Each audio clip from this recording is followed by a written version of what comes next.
Hi, it's Christiana here from People Over Process.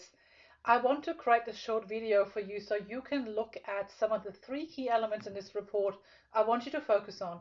A lot of the report is very self-explanatory, but there's some elements that are just a little bit more tricky. So I want to help you here and show you how you can interpret them better and easier and what they mean.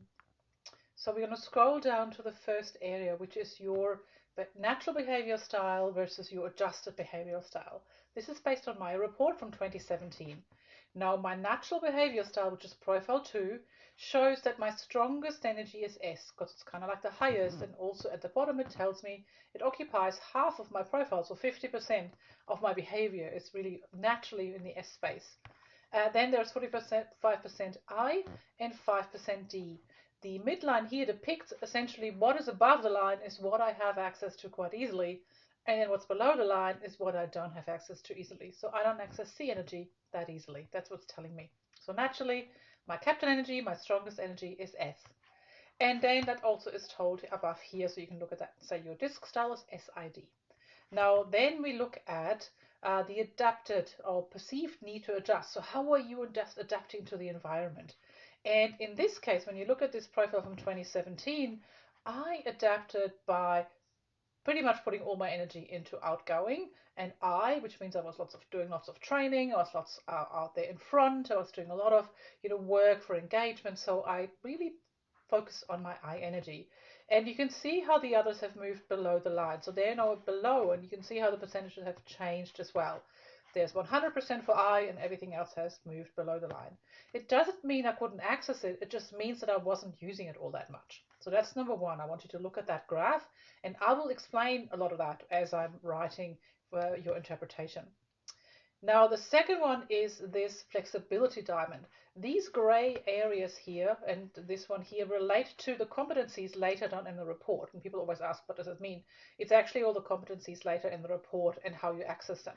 What this is telling me is that I can access anything in the gray shaded areas relatively easily, and I can also develop it. It comes easily to me, and I can stretch myself. The lighter the gray, the more I can develop it easier and sustainably.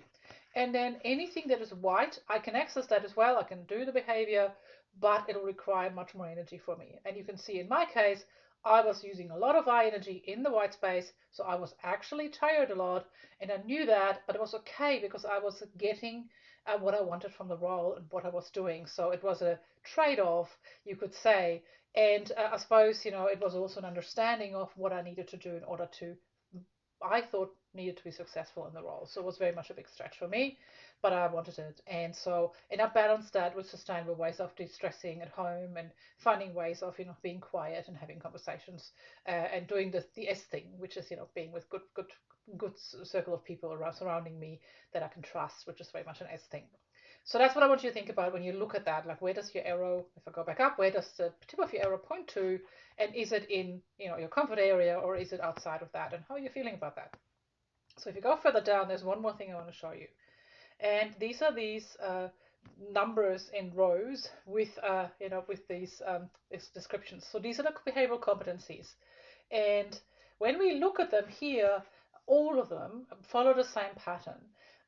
Anything from the +2 to +5 is something that you access easily, naturally, and it corresponds to the numbers in your profile. So if you're, in a good S, you can do repetitive tasks quite easily. It's actually something, that's strong for an S. So anything from -1 to 1 you can develop. So that's your stretch zone, but it's a good stretch zone. It's the sustainable stretch zone. And then anything from -2 to -5, that's your big stretch zone. So it doesn't mean you can't do it, but if you choose to and you need to be spending a lot of time prioritizing, for example, and it's a -3, just think about the fact that that's probably not something you want to do all day as part of your core role. It's something that you want to do for a period of time during the day. They're kind of roughly the number is about 2 to 3 hours of something like that before you get too tired and your brain burns out. So this is how you read all of that. And you can see based on how you answer it and based on your profile and based on the squiggly lines at the beginning, all this corresponds to that. What you can do here then is look at your -1 to 1 and develop your growth path of what you want to stretch yourself into. And that's going to be your benefit and using this as a tool. So have a read through all of this and maybe highlight some things that you think, actually, I want to do more of that, and create your plan from there.